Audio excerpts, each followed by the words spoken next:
All right, joining me now, Ken Vogel, longtime reporter at New York Times and author of the new book, Devil's Advocates. This is a very, very swampy read. It's very perfectly muggy as it's starting to get cold outside. Ken, thanks for being here, man. Hey, be with you, Tom. I'm a fan of your reporting, which sometimes covers similar subjects. We- I feel like we've never stopped living the Russia investigation. I just I just Totally. I'm And that was astounded. sort of, and that was like one of the inspirations to write this book. I had like traditionally covered, what we think of as like domestic money in politics. That's like the beat when people talk about money in politics. It's the big campaign donors and the lobbying and the advocacy groups and the nonprofits. And, that beat produces its more than its fair share of scandals, which is why it's such a great beat. But, around that time, like 2015, 2016, 2017, the scandals were coming out of foreign money in politics and foreign influence. Obviously, the Mueller investigation was a big part of that, but it really kicked up like a heightened level of scrutiny around this entire industry and resulted in the airing of many additional scandals. So it got me thinking, like, what's going on here? Is this a new thing, or is this like just a ratcheting up of like an industry that's existed for some time? And so I started poking around, and here we are several years later with this book. I was as I was prepping for this, I was listening to your interview with Julie Mason. Love Julie so much. She had like a moment where she recounted almost like one of these guys getting the bag full of money or something, and then looks up. It's like, oh shit, there's Vogel on his cell phone Mhm. right there. That's totally you, man. Like around every corner, man. There's Vogel. Vogel's in all of it. So it's awesome, man. I And appreciate folks, it, Tom. like I got the same sense, man. Like when I was reading this, it's like you always kind of wonder how much of this it's a very Trumpy question, right? Which is like how much of this was always there, how much of this was normal versus is there some kind of extreme break? And when I'm reading about the background on Manafort, Stone, and Black, it just it just feels like the old corruption times 100. Yeah, I think that's right. I mean, I think Manafort in particular was a pioneer of this industry. There had always been efforts by foreign powers and foreign interests to influence the U.S. government and the U.S. exercise of its, foreign policy and its global trade policy because we're so powerful. The world literally revolves around us. Not to sound conceited, but so there had long been efforts by foreign interests to try to, navigate Washington. And what Manafort did is really create like an industry in mostly in the 80s and 90s during the Reagan administration, the first Bush administration, that professionalized this and offered these services to people around the globe. Oftentimes like uh, clients who were anathema to what we think of as like U.S. ideals about democracy and human rights and freedom of expression, freedom of religion. But what he did was he realized like the U.S. has interests in these places and needs to be able to at least feel like it has an open channel of communication, if not as like exerting soft power to avoid a flare up. So back in the 80s and 90s, of course, it was the height of the Cold War, and Manafort was able to sometimes present interests around the foreign regimes that were in many ways like not great partners for the US, brutal dictators, warlords, and take them to Washington and say like, hey, this person can be your bulwark against communism in wherever, the South Pacific, in Africa, in the Middle East, and like all you need to do is like unleash the tranches of military assistance and foreign aid, and they'll help you out. And that led to, he had a great impact, great in the terms of significance, not necessarily a value judgment during that time, and sort of picking and choosing winners and losers and helping, regimes that might otherwise be, short lived hold on for a lot longer because of U.S. support. So like that's the background. And look, it made him fabulously wealthy and made a lot of other people fabulously wealthy. There is an argument for it, to say that, like, isn't it better that we have some communication with these regimes and not be totally dark and know what they're doing? And so that's how he sort of presented, that was the like use case for it, the justification, the moral justification for it. Well, fast forward to now, and it's because the same thing continued to happen, I should say, through many administrations, through Clinton administration, through Bush one, through Bush two, through Obama, and then it really exploded under Trump 1.0 because he didn't really have, he swept into town without connections to a lot of the established gatekeepers who kind of did this thing and instead relied on a very close circle of intimates. Well, turns out some of these intimates had business interest in the regions where they were doing this sort of foreign lobbying and foreign influence. And Trump was more than happy to set aside any concerns that a traditional administration might have about conflicts of interest, including among his family members, Jared Kushner, and the $2 billion that he got from the Saudis after he left the first Trump administration come to mind. And now in the second administration, I think it's ratcheted up even. So that like increased things, and I think the combination of the lack of sort of established gatekeepers and the lack of Trump's connections to the foreign policy community and his willingness to flout traditional U.S. foreign policy orthodoxies and talk with whomever, talk with Kim Jong Un or play footsie with Putin. That also created space for this industry to flourish. And I think, continue under Biden. And I think now in Trump 2.0, it's just exploded because some of the pretense that he had where he was paying, or the people around him at least were like paying at least lip service to some of these conventions about, avoiding conflicts of interest and separation of the personal, business interest of the president and his family with the foreign policy of the United States of America. And this time around, the mask is dropped. I mean, they're just doing this stuff out in the open. So you see, and look, at sometimes, again, like with Manafort, like sometimes there is a use case for it, like Jared Kushner and Steve Witkoff. They actually cited on 60 Minutes, they said like their business interest, history of business interest in the Gulf allowed them to, position them to be able to strike this ceasefire deal in Gaza with with the Israelis, and like maybe there's something there, but at the same time, at the announcement of that peace deal in Egypt, you saw the Indonesian prime minister pulling Trump aside and asking about having a meeting with Eric Trump for business purposes. So, I'm not sure that like constitutional scholars would be willing to accept the occasional benefit from having a blurry line between the president's personal interest and and U.S. foreign policy to be able to offset all the areas where it just seems like a more blatant conflict of interest. I mean,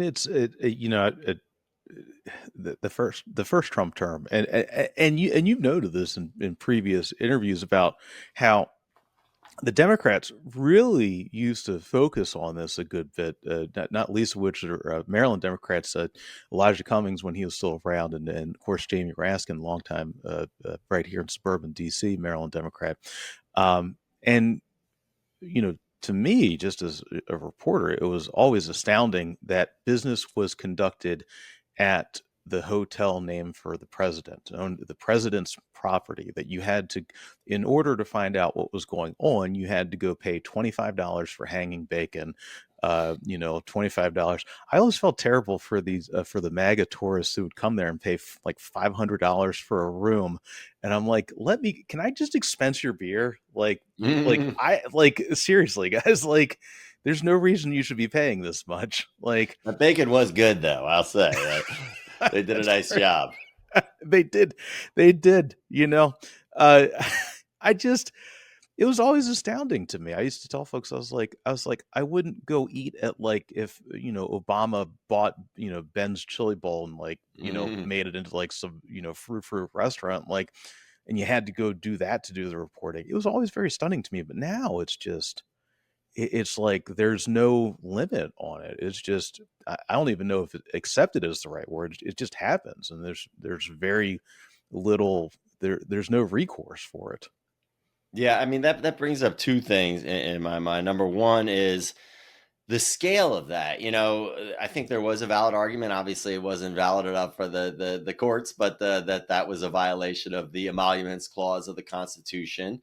And we do have, I mean, unlike a lot of countries where this sort of pay to play mindset is just commonly accepted, we do have all of these laws and regulations and conflict of interest rules, ethics rules, campaign finance disclosure, lobbying disclosures that are intended to prevent this kind of thing. And it felt like during Trump 1.0, they were like kind of testing the limits of it, and that this time around they're just like they feel like emboldened. And in fact, a colleague of mine, Ben Protest, got this amazing quote that I'm going to read for you from Eric Trump. He included Mm, part of this in a story.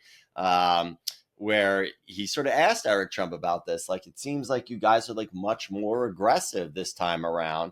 And Eric Trump said, the first term, we did everything imaginable to avoid any appearance of impropriety. And frankly, we got crushed anyway.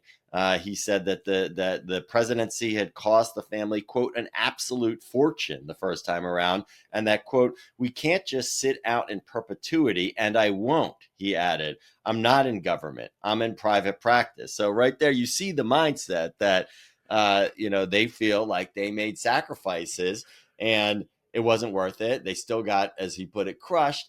But also, I think they saw like there are not like consequences here. They can do this stuff, and they are doing it much more aggressively. And the other thing that your point about the hotel brought to mind is like during the first term with the hotel, yes, I mean that was clearly a conflict of interest. Although, like, I got to quibble with you a little bit. It was good for reporters because, like, if you could pay that entry fee of $25 for the bacon and just sit there and like shooting fish in a barrel with all the stories and sources swirling around you, but like seriously, at least like there was like something of value there. It may have been overinflated, mm, $500 for a room in downtown DC. You could usually do a lot better than that, even at like similarly like luxurious accommodations. But like they got a stay in the hotel, or if they mm. went out, golfing, one of the Trump courses, foreign officials did, they got a round of golf. And, yeah, sure, that was like primarily intended to like message to Trump that like, hey, we're on your side, we're putting money in your pocket. But at least it was like there was a fair market exchange happening. This time around with the crypto stuff, it's just like, just give us money. There's not even like a service that they're providing, except that it's in the eye of the beholder, the investor. And like you see that there are very savvy, very deep pocketed foreign interests that are willing to use that. I mean, you look at the Emirati Sovereign Wealth Fund financing that its $2 billion deal with Binance through World Liberty Financial, the Trump family's crypto entity. And like, I'm quite sure they could have financed that deal somewhere else and maybe gotten better terms. But World Liberty Financial sends this message, and like they're not really providing. There's no stay in the hotel or no round of golf. It's just money in the family's pocket in a way that's much more overtly, brazenly transactional than what we saw in the first term. Friends, if you're just joining us, I've got Ken Vogel from the New York Times. He is the author of the new book, Devil's Advocates: The Hidden Story of Rudy Giuliani, Hunter Biden, and the Washington Insiders on the Payrolls of Corrupt Foreign Interest. And I will tell you, the reporting is impeccable. He's been doing this for quite a while, and he gets things. He finds things that nobody else does.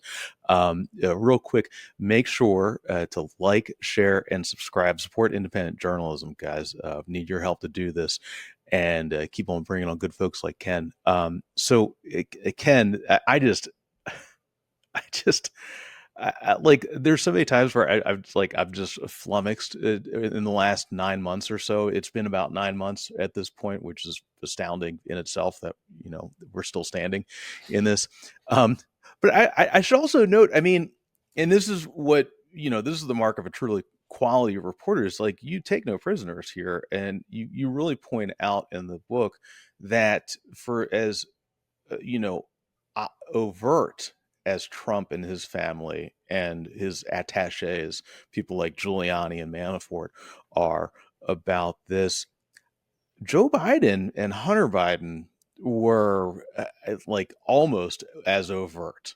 And, if like almost like there was just a fig leaf covering the same thing. What did you find in your reporting?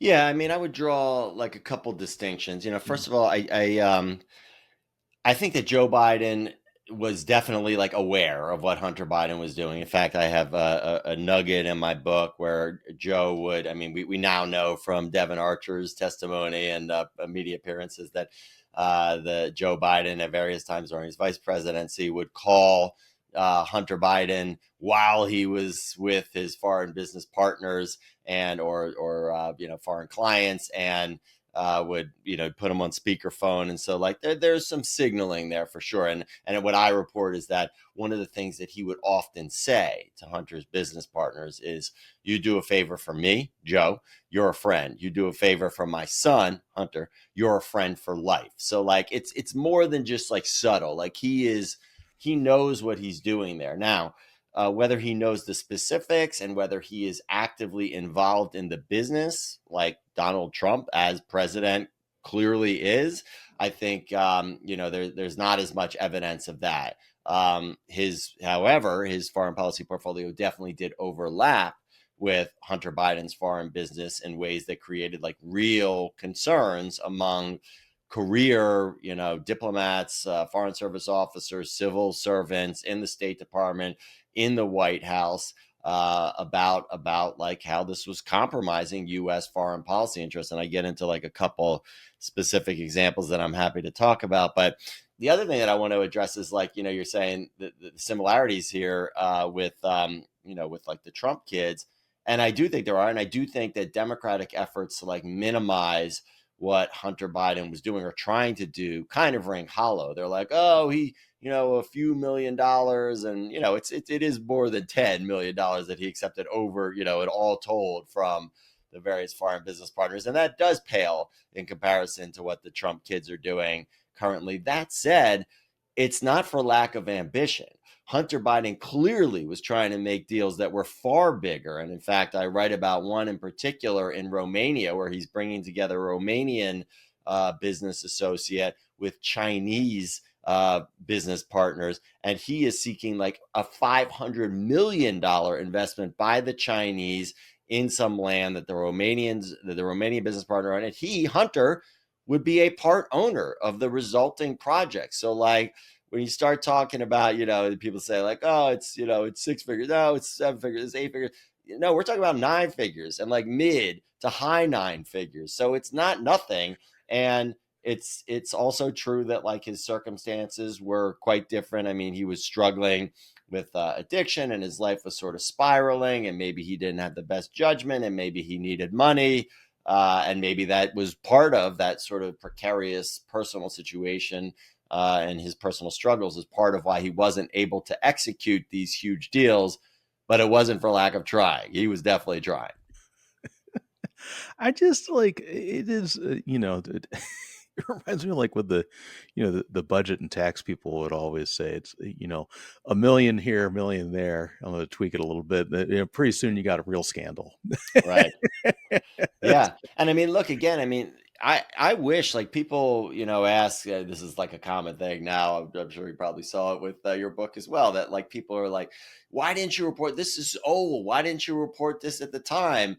And, obviously there's just basic, differences between like daily journalism and book writing. But like on the Hunter Biden thing, like I actually do take, like I take some credit. I feel like do have some like responsibility, not responsibility, but like I have some regrets. Let me put it that way about not Okay. reporting this early. And it's not reporting it during the 2020 campaign when this stuff was starting to bubble to the surface in a real Yeah. way and becoming an issue for Joe Biden, and not during the Biden presidency, and not even during when the laptop came out right before the election. But it was not reporting it while it was happening in real time while Joe Biden was vice president, 2014, 2015, 2016. And I do recall like seeing some stories come across the transom. There were, very fleeting coverage of this, but like credit where it's due to former colleague at the Times, James Risen, wrote a story, front page story in the New York Times about Hunter Biden being on the board of Burisma and how that was complicating Joe Biden's efforts to fight corruption in Ukraine. And the Wall Street Journal did a few stories. And I remember bookmarking them and being like, this is weird.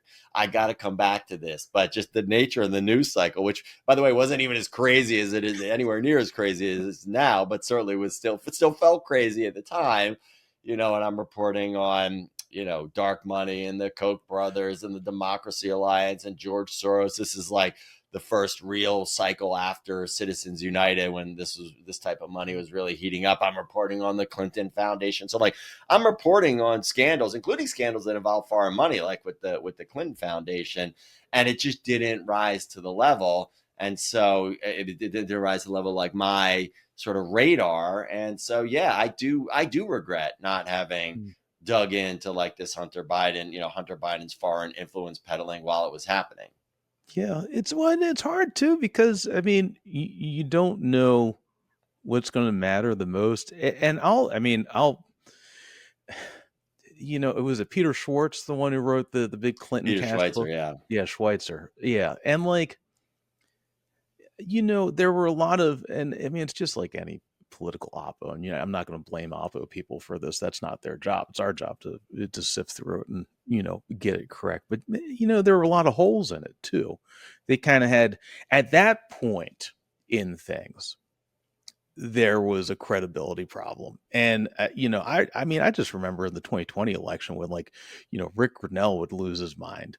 There was some question that it was like one of the campaign calls, and Tamara Keith asked something about, I think it was in response to Hunter Biden. And she asked something about COVID, and he flew off. Well, he's never on the handle. It's who he is, right? But and he's like you're a homophobe for even pressing Mm. me on this, right? Standard, right? And I just like coming out of the impeachment and that shadow op that was run by Rudy Giuliani and John Solomon and Lev Parnas.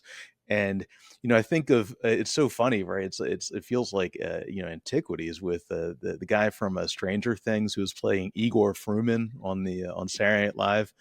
Um, but they had real credibility problems. They did not make it easy, right? Now, I guess the flip side of that, of course, though, is that every time I see a movie in like Lionsgate, it's a Lionsgate movie, and I think of Frank Giustra, I'm like, you know, I should have done more on that Clinton Global Foundation.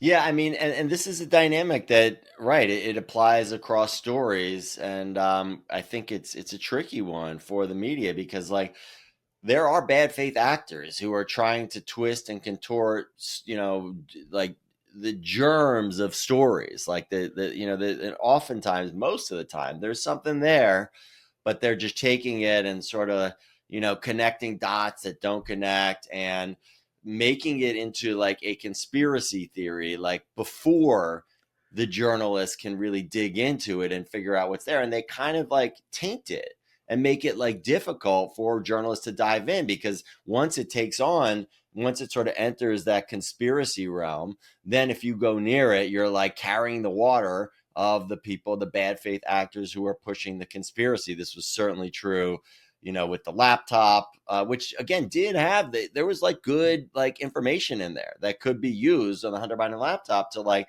build out stories. But it was really just like the building blocks of stories. Like just running the emails was not going to do it. So the fact that it came out like 2 weeks or whatever it was before the election, and all of a sudden, Rudy and Trump and their allies were saying like, well, why isn't this getting coverage in the mainstream media? Well, first of all, they didn't share the laptop contents, with like anyone other than the New York Post and conservative media at that time. And I didn't even get it from them. And I got it like many months after the 2020 election.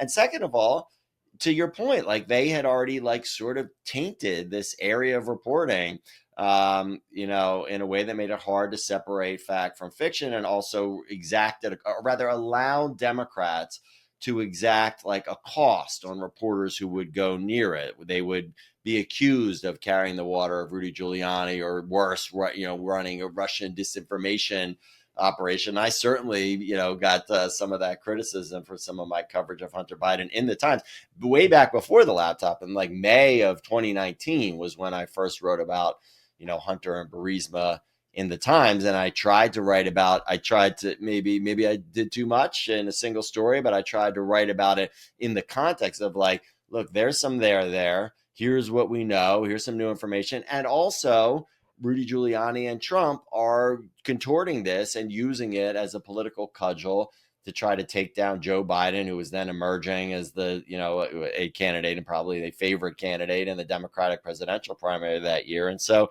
yeah, it made it complicated. And at one point, I actually said on MSNBC, in response to like another guest who was trying to minimize the significance of Hunter Biden's foreign work, that, there is a story here and we're trying to report it, but also that Rudy and Trump are doing themselves and the truth no favors by sort of contorting the facts here, and trying to make them into something more or different than what they actually were. Yeah, it's frustrating, really, but of course that's why they pay us the big dollars, Right. to deal with the frustration. Oppo folks, if you're watching this, hold your horses, and you might you might have a better outcome. All right, it's better, Totally. better. Don't do the Twitter files thing, for God's sakes. All right, if you want a Right. real impact.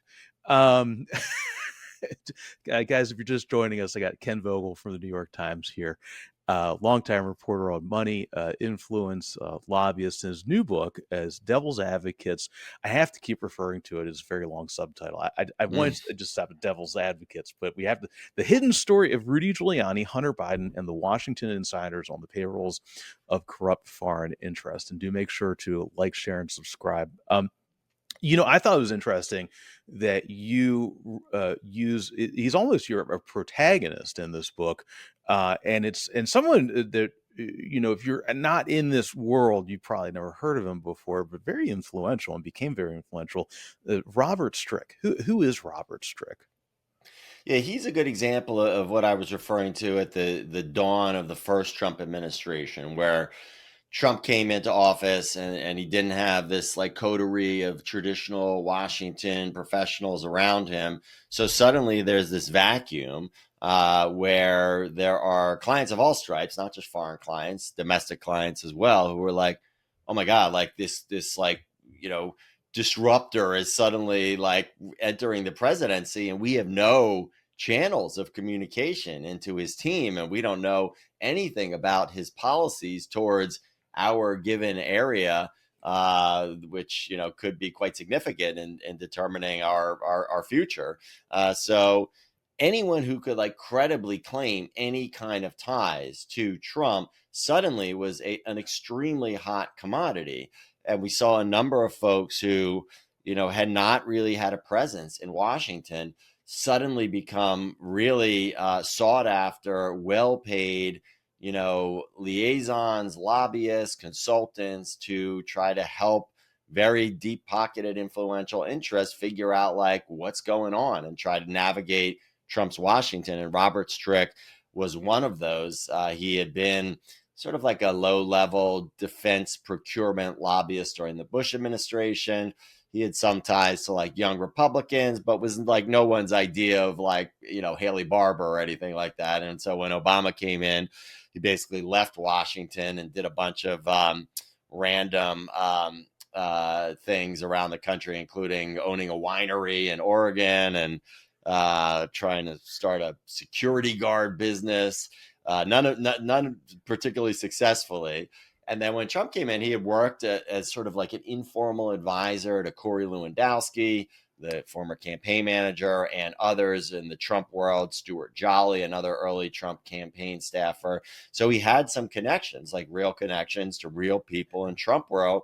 And he really like leaned into them. And like there's a great story in the book of him just at a bar before the inauguration, offering to, or maybe it was like at right after the inauguration, meeting a New Zealand diplomat, like the number two official at the New Zealand embassy in Washington, D.C., who was fretting about how she could not like get it, how her embassy had really prepared for a Hillary Clinton presidency and they had no channels of communication to Trump. And he just blurts out, "What if I could get your prime minister on the line with Trump?" And she's like, "Who the hell are you?" He's like, wears like a cowboy hat. He doesn't look like Haley Barbour, doesn't talk like Haley Barbour, curses up a blue streak, drinks a lot, smokes a lot of cigars, which maybe is consistent with a traditional lobbying thing. But he's not he's a scruffy looking like sort of like self-styled cowboy from Arizona. And like, sure enough, he gets a meeting with the New Zealand ambassador. He produces a phone number. They call it. It goes through to Trump. They try to patch in the New Zealand prime minister. It doesn't work that time because there was an issue in New Zealand, a earthquake. But they end up like making that connection. He gets his first foreign lobbying contract with the Kiwis, but ends up making like huge sums of money. I mean, in his first like few months, he gets a $5.4 million upfront payment from the Saudi, at that point, Crown Prince, MBN, Mohammed bin Nayef, who then gets usurped by MBS, Mohammed bin Salman, his cousin. But Stryk kept the money. And he ended up becoming like quite wealthy during the first Trump administration, kind of faded during the Biden administration. And now he's back doing sanctions related work during the second Trump administration. So I thought he was a good example because like, in some ways, like Trump, he's an outsider who's coming in and he sort of provides like a little, for the reader, at least this is my conceit, that he is providing like fresh eyes on this phenomenon that while it, had existed for many, many years, as we discussed the history going back to Manafort, it was really like exploding on the scene at this time. So here you have this new figure in town who's like able to like look at it and see like how it works. And frankly, like, it's like almost endearing, like his reaction to like how much money is out there, his like awe at how much money is out there for the taking, and how sort of in some ways easy it is to navigate this process to get Donald Trump on the phone, to get a big contract with the Saudis, to sort of play like a background, back channel, like diplomat role in a very contested Congolese Democratic Republic of Congo election where the U.S. had great interest. And suddenly here's this guy, this cowboy who like a few years back was riding a tractor of this failing Oregon winery, who's suddenly like in the white hot center of some of the hottest geopolitical issues going. And so like he was just a good like sort of narrator to use in this way.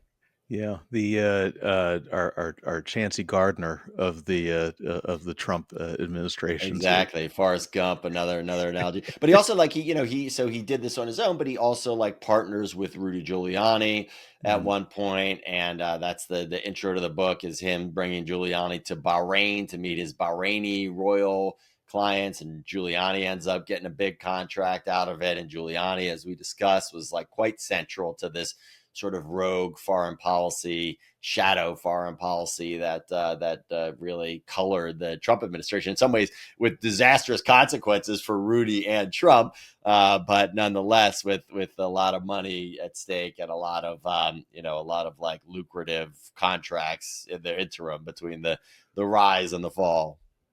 It's amazing to me.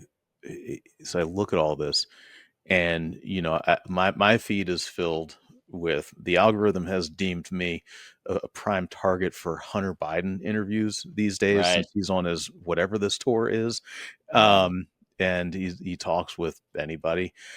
I guess we should try to get him on the show. Like so like I look at Did that you and try? Did you reach out to him? I will. I don't know.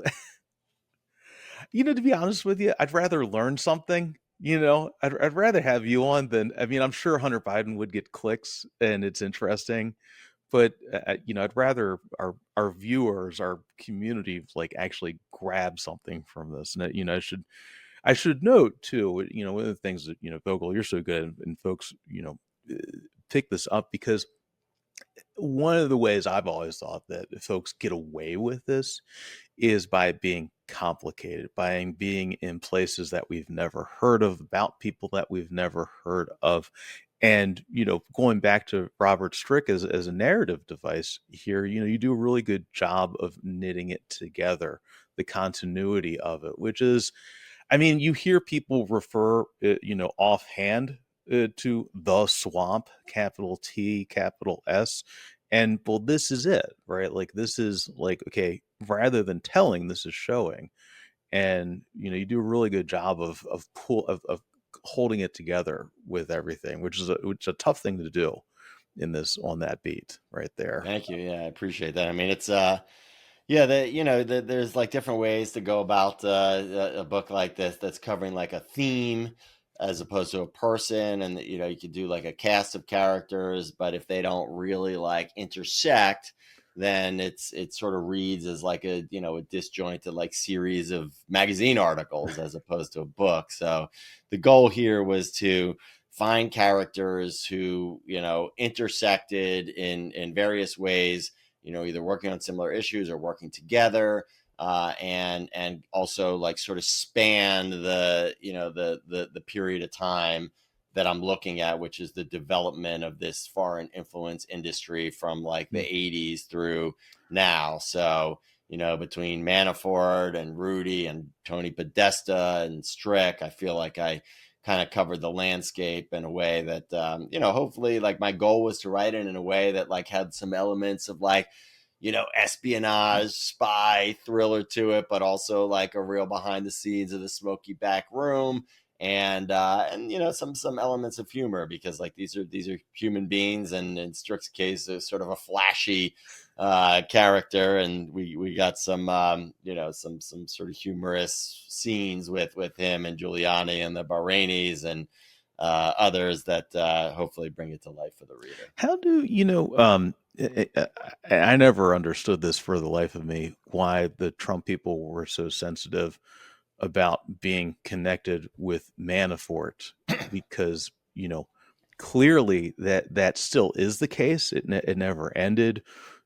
Chris Lasavita and Tony Fabrizio and Manafort working together on this recent Albanian election, which I gather they were not successful on, but still got a nice little payday out of it. It was like $6 million or something. I can't remember. Yeah, I've seen that figure, but I haven't been able to confirm it. But yeah, I mean, it's a great example, actually. I mean, it's a great example of a couple of things. Number one is like this blurry line between like foreign political consulting, which is what Manafort and Lasavita say that they're doing. That they say we're not lobbying, and therefore we don't have to register under the Foreign Agents Registration Act, because all we're doing is like advising these candidates and wherever, former the Balkans, the former Soviet bloc, wherever, on like how to win their election. But like that's not how they're perceived. I mean, in the Albanian election is a good example. This Sali Berisha, who was the opposition leader and running to be prime minister in an election in May, like he was featuring Lasavita. Lasavita was giving speeches. So too was Phil Griffin, a guy who's a Manafort deputy in Albania, talking about how like this is the MAGA candidate, make Albania great again candidate. This guy is like Trump, and that he's a populist and he's a conservative and he's anti-immigration, and he got punished for those views by the deep state. Don't believe like the prosecutors who were saying that he's corrupt. He did a corrupt deal with his land deal with his son-in-law. Sound familiar at all? And don't believe the basis that the Biden administration cited in issuing travel restrictions, sanctions, basically against Berisha. He, like Trump, is unfairly targeted by political prosecutions because of who he is. So, like, to me, yeah, it doesn't. You're not like actually taking him to Washington. Although I should say one of Berisha's, this is the Albanian candidate opposition leader, one of Berisha's close advisors, a former foreign minister, did come to Washington, did meet with Phil Griffin and Lasavita while doing meetings on the Hill. So like you see there, you get close, and I understand there's legal distinctions here, but like you get close to seeing like, that this is intended to like have an effect on like the way that the US sees and interacts with these people. So like there's that piece of it, but also like this is, and in this case, they're clearly like put all the talk and all the rhetoric and the advice is intended to like position this guy within Trump world. But like, you know, this type of thing has been going on for a long time where like consultants who win presidential elections, even some who lose, as long as they're not huge blowout losses, suddenly are in high demand overseas. And like I remember writing a story back in 2009 when I was at Politico with my then colleague Ben Smith, now the founding editor of Semaphore, about how the Ukrainian presidential election at that time had attracted all these consultants. So like, the Obama people, AKPD, this is the firm that David Axelrod had started. Some of his associates were working for one candidate, Yulia Tymoshenko. Yushchenko, another candidate, had like advisors from, I think it was McCain, or maybe it was like John Kerry, and then Manafort was working for Yanukovych, who ended up winning that election, and he brought in like a dream team of consultants, including Tad Devine, who had worked for John Kerry's presidential campaign and would go on to work for Bernie Sanders' presidential campaign. He had some folks who had worked on the McCain campaign. And for that story, I talked to James Carville, who was like an early purveyor of this type of like foreign consulting, and he gave me a quote. He's like, after you, I'm not going to try to do the James Carville accent because that would be embarrassing, but he would say something like, hey, after you win a presidential campaign in the United States, you're going to go and take, $1 million to run a gubernatorial campaign in New Jersey, where if you lose, everyone knows about it, when you could take $10 million to go run a campaign in Brazil and ain't nobody going to find out about it. Like he said, like, basically what we're talking about here, it's hard to trace this money, and it's That's a your really good money. And Carvel, man. That is thank you, like thank it's you. for not having your face squinched up. Right, Like right, I think I right. would have that was solid. I have no LSU paraphernalia in the background. But anyway, I mean, that's so that's long been a dynamic, and so Yeah. like with all this stuff, I'm trying to show, sure, like things are like pretty like brazenly transactional and acute under Trump. This type of like foreign dealing, foreign business dealing, foreign lobbying, foreign political consulting. It's like just out in the open, and in a way that it wasn't always, but there was always this dynamic that sort of created the foundations for this type of consulting. And this type of consulting, this type of business dealing, this type of lobbying does have a long history, even if it seems like what's happening now is much more acute, and in many ways it is, but it's built on the building blocks of decades worth of this type of stuff. I wanted to bring up and folks, if you're just joining us, got Ken Vogel, the New York Times here. His new book is Devil's Advocates: The Hidden Story of Rudy Giuliani, Hunter Biden, and the Washington Insiders on the Payrolls of Corrupt Foreign Interest. Um, it, it's interesting to me, the competing factions in Trump world, and where they line up on these things. We look at what's happening in Venezuela right now, and it wasn't that long ago when you had this, for lack of a better term, a January 6th contingent down there, of Rick Grinnell, the Schlapps, Matt Schlapp. I think Mercy Schlapp was part of this as well. Caroline Wren, the fundraiser for January 6th, were lobbying on behalf of Maduro's government, versus the Rubio side of this. And you could make an argument that's Rubio and Susie Wiles and the kind of the Florida hardliners, for lack of a better term, on the other side of this thing. But it reminds me so much because you also have the Treasury Secretary Scott Bessent doing a $20 billion bailout down in Argentina for Javier And by the way, Milei. but not to interrupt, but Yeah. Caroline Wren and Barry Bennett and her firm that they started with Matt Schlapp is lobbying for the Argentines and was down there. Barry Bennett was recently. So it's it's really driving home this point. And like people say, like, so what? Like they do this lobbying, it's not really shaping like U.S. foreign policy, but is it? I mean, would this like type of bailout happen? Would Trump be like taking such a hard line on Venezuela if Chevron weren't like didn't have like great interest in this? So like I think that, like, even if, I mean, look, some cases you have like a direct like cause and effect, whether it's like, some company or country getting exemptions from the tariffs after Brian Ballard or some other well-connected lobbyist like makes their case as to how this would be good for the U.S., or whether it's Trump leaning on the Brazilian Supreme Court to drop its case against Bolsonaro after many Trump allies who were enlisted by the Bolsonaro government came and sort of pleaded with him to do so.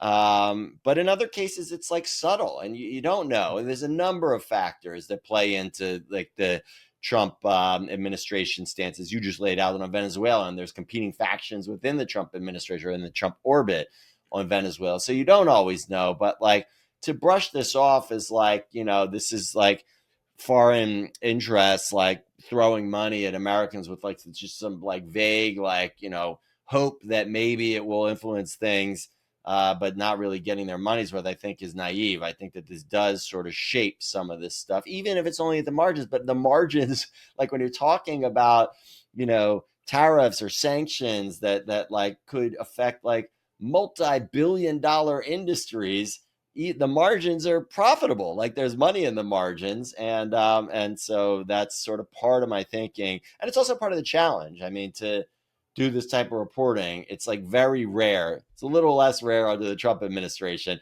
that you have a clear like quid pro quo where like there's some transaction that occurs or some, campaign donation yields a specific result. And you do have it sometimes with Trump, but even when you don't, this stuff is still impactful and I think worth covering. But sorry, I interrupted you when you Yeah, were no, talking man, about the dude, this bailout is in it's Argentina. this is something I've been learning as a broadcast YouTuber, whatever this is, however you're listening, podcaster, not to step on the answer. So let the answer roll. Maybe I should do this with my sources more often. Um, I unfortunately stepped on the question, but you were kind of gracious in not stepping on the answer. um, it reminds me so much of the end of the first term. You had a piece recently about I can't say his last name, Srpska, the in Srpska, yeah, Republic of Srpska. yeah, in Serbia, and it's like these people never go away. Rudy Giuliani is down there. Rod Blagojevich, he of the effing golden. Well, fuck it. It's we're not terrestrial, not governed Mm-hmm. by the FCC. The fucking golden Senate seat in which he was pardoned for. Have you seen a connection between in any administration, there's pay to play on pardons, but it was more overt in Trump the first time around.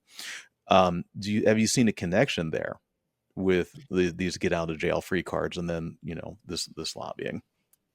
Oh, 100%. I mean, like pardons has become like a real industry, like sub niche in this influence space, in the lobbying space. There's lawyers and lobbyists who are making a lot of money positioning people for pardons. And frankly, it's not unlike the way that they position like some of the, the way that some of these same people, frankly, position some of these foreign leaders.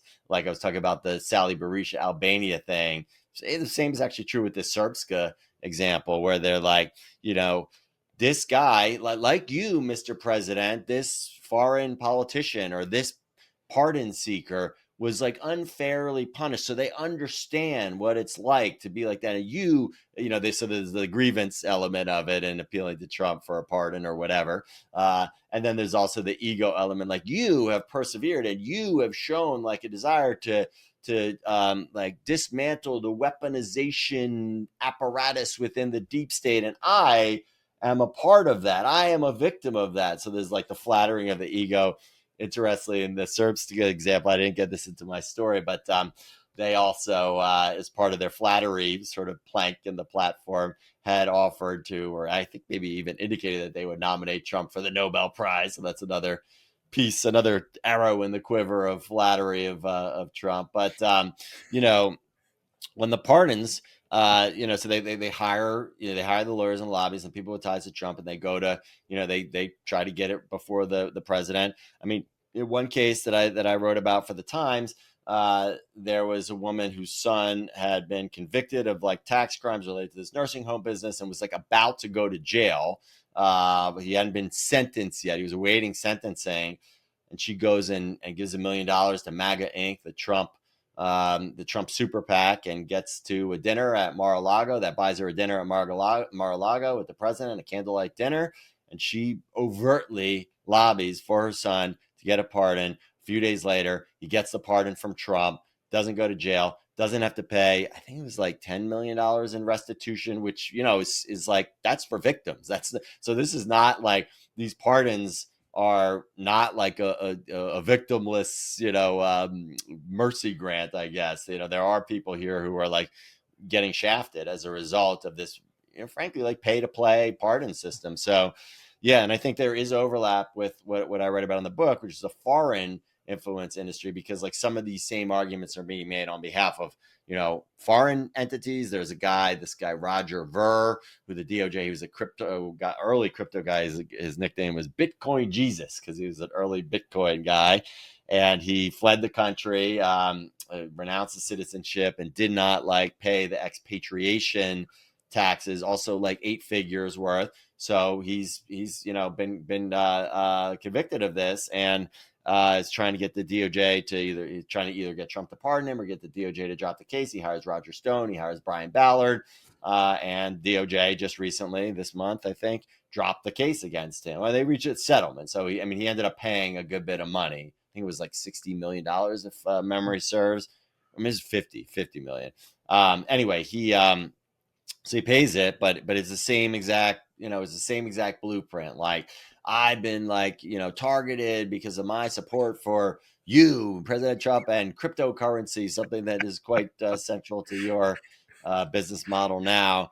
And he got he didn't get everything he wanted. I mean, he preferred like a full pardon, but he got something. He got better than sitting in jail. Like he argued that like they wanted to put him in jail for 100 years, and instead he pays $50 million, and which is probably not that much to him, and is able to resume his life.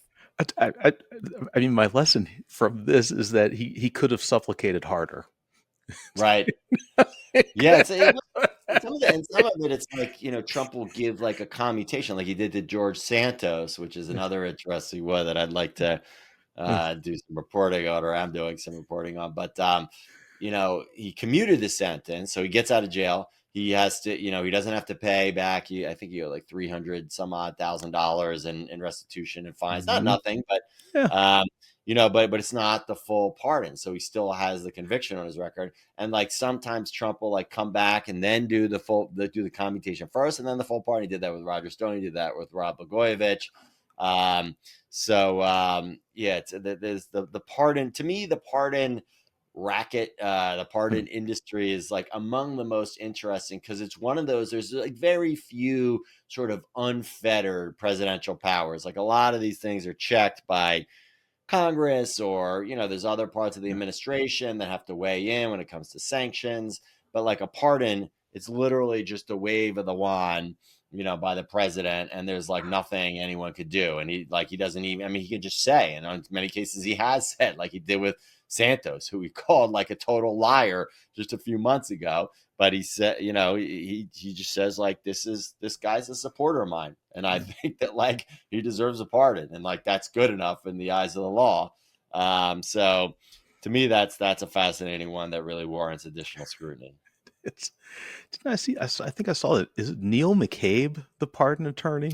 Well, Neil McCabe he works for Ed Martin, who Oh, was at one yeah, point the pardon. Maybe he still is the pardon. Ed yeah, Martin was yeah. initially tapped to be the U.S. attorney in the District of Columbia, first temporary, and then he was nominated for full time, but didn't have the votes. And frankly, because there were some principled Republicans who were uncomfortable with some of his past work, including representing January 6th rioters, who ultimately obviously got pardoned by Trump. So yeah, there's a lot of colorful characters. Neil's a colorful character. Dude. but like a nice guy. I don't Yeah, know Ed Martin. yeah, It's like a lot of yeah, these things. You and I, yeah. Tom, deal in this sort of shadowy space Uh, in Washington, and like we deal with people who are like real like public enemies. In a lot of cases, and like in some cases, I'm not minimizing what these people do. Like Paul Manafort's a good example. Like Paul Manafort, he's a charming guy. Like you deal with him in yeah, person, and like if you were just to have read like his Wikipedia page and some of the coverage of him, you'd think this guy would have horns and be breathing fire. But like he's a charming guy, and a lot of these people are. And I think that is one of the things that allows them to have such staying power. In Manafort's case, such yeah. comeback power after being in prison for his crimes related to his previous lobbying. I just, man, are you already signed for another book now? I assume yes, because I mean, given what we're talking about, I mean, it is rich fodder, but yeah, as you know, the book it just came industry out. is not Yeah, what it was. For the publishing industry is not what yeah. it once was. So I'll take a little break and see what topics emerge. Well, this is meaty, and there's a lot in here, and folks, I okay, so I do this for the public, for civilians, normies, all right, folks that are not, not us.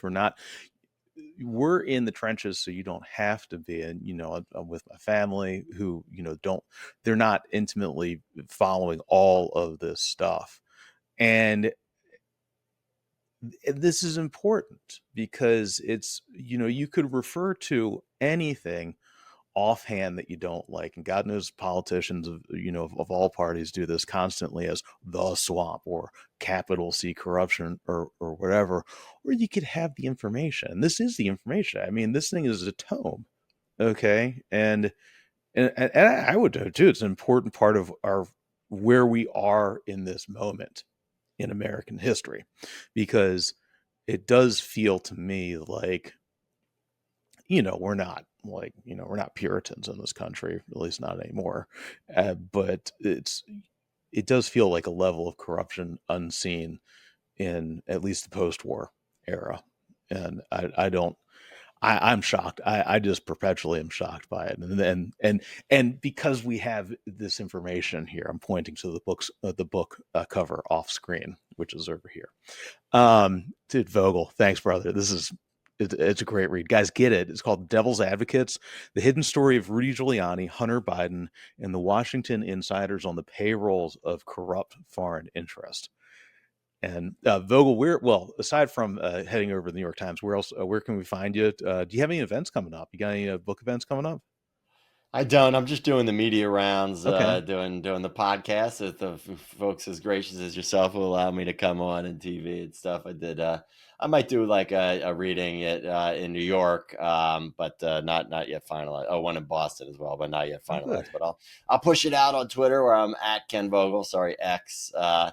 And I think I'm at Ken Vogel on Blue Sky and at Kenneth P Vogel on Thread. So a little confusion there, but I appreciate the chance to come on, Tom. I enjoy your work. We didn't even get a Yeah. chance to talk about Elliot Broidy, who we've both written about, another player in this space and foreign influence, Mm, who was maybe not back again. entirely But gone.